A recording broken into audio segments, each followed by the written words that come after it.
Donald Trump's Homeland Security Secretary calls you a terrorist sympathizer. When you hear that, what do you think? Well, I'm not a terrorist sympathizer, so I just find it kind of absurd. Who are you? I'm a PhD student who actually rarely left the office because I was busy working or grading my students' papers. It feels a bit surreal. I'm not sure what's happening. I don't know why it's happening. Yeah, everything is sort of uncertain and in flux. Srinivasan is caught up in the political reckoning over this protest last year. As the Israel-Hamas war raged, Columbia University became the focal point of pro-Palestinian action. It enraged many, Trump included. He vowed a crackdown, including on international students who protested. Srinivasan says she was never a protester, but found herself caught in Trump's dragnet. Forced to flee, crossing the border into Canada, she still fears for her safety, and asked we not reveal exactly where she is now. I want to go to a knock at your door. Who was there? It was ICE. Immigration and Customs Enforcement. Yes, that's right. I didn't hear the knock because I was on a call with my Columbia International Students Office trying to figure out why my visa had been revoked the previous day. They seemed very calm. They said, don't worry about it, it sometimes happens to people. And then my roommate actually heard the knock. She goes to the door. She asks people to identify themselves. They refuse to. After a lot of pushing, they kind of yell in the corridor saying, we want Ranjani Srinivasan, your visa has been revoked, we want to put you in removal proceedings. And this is all while I'm on the call with my advisor. She turns to me and says, just here's a list of lawyers, don't worry, things will be sorted out, start contacting immigration lawyers. I said that I haven't let them in, and then they said, just keep doing that. They'd come to detain and likely deport her just months before the completion of her years-long studies.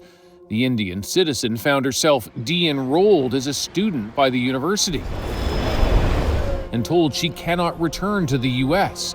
She's also insistent she was never part of the protest and wasn't even in the city. I had just returned to New York that day. I had been away for a year in the field doing dissertation field work in India. I returned to New York on April 30th. We didn't know what was going on. I mean, we knew the encampments were there, but we didn't realize what were the events that would unfold, that night. And then we realized the entire perimeter of the greater neighborhood has been barricaded by police. After circling for a bit, being redirected by cops, I was finally denied entrance into my building and into the street I live in by an NYPD officer, and in that confusion, I was one of the people who was detained. You were charged. The charges were dropped. Now, the assertion from American immigration officials is that they say you should have declared this in your application for a visa, that you received this summons even if the case was promptly dropped, that you should have done that. Do you believe that's what's at play here? If I had made a mistake, I would have been happy to have corrected it and been transparent with the officials. But this feels like an escalation that's far beyond, a mistake of that kind. Were you part of that protest at all? Or had you been part of any protest? That one in particular was an accident. I would not have really gone there in that area if I had known the risks. So that's why I'm even more surprised that I would be a person of interest, because I'm really a random student. And now what? Well, I'm actually unsure. I'm trying to appeal to Columbia to re-enroll me so that I can at least finish my degree. I think the sequence of events has kind of proven to me that they have sort of let me down, and I'm hoping that they'll, correct their mistake.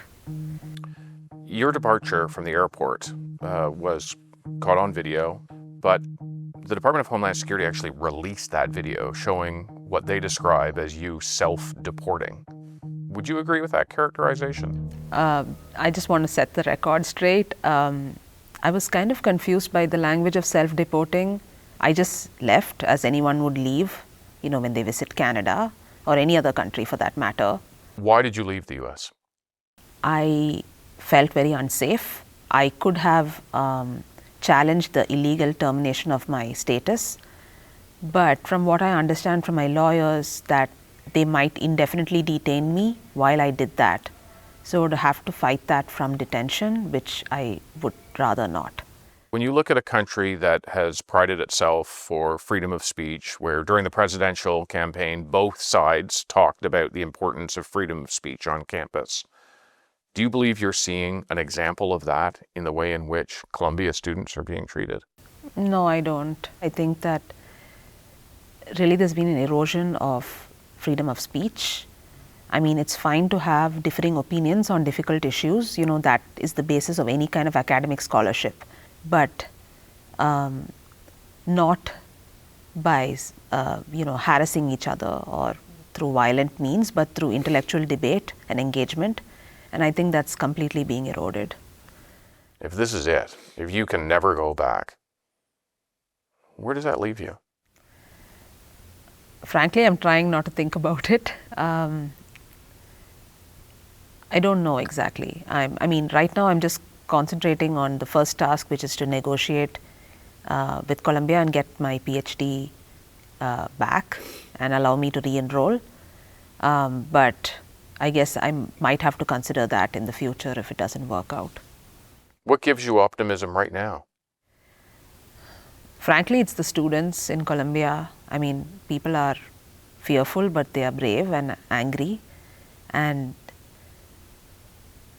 they are demanding accountability. I think students all across the US are doing so, so that definitely gives me hope.